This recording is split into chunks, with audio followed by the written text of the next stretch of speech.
Karibu tena mtazamaji na asante sana kwa kuendelea kuwa nasi.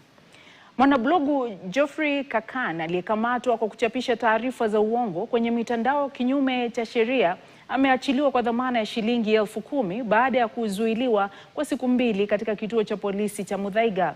Anatarajiwa kurejea makao makuu ya DCI Jumatatu kujua hatima yake.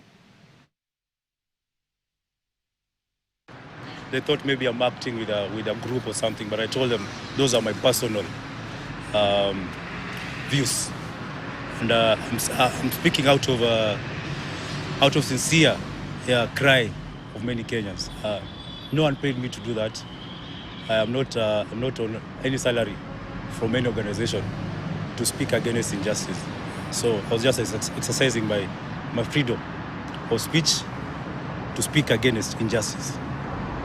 For now, we are glad he has been released, but we are calling for the charges to be dropped unconditionally forthwith. And until we see those in a formal charge sheet presented in a court of law, they are just spurious allegations for now. Nobody has come forward to complain about my client here. So those are some of the questions we'll be asking them.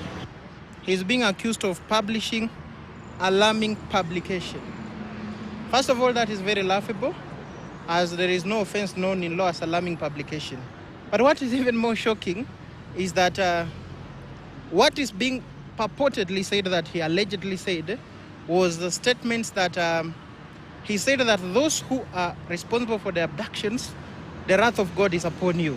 The only call I'm calling about, through my president, we need national conversation. However long it will take, let it take long, but let every Kenyan know his role, the role of police, and the role of administration.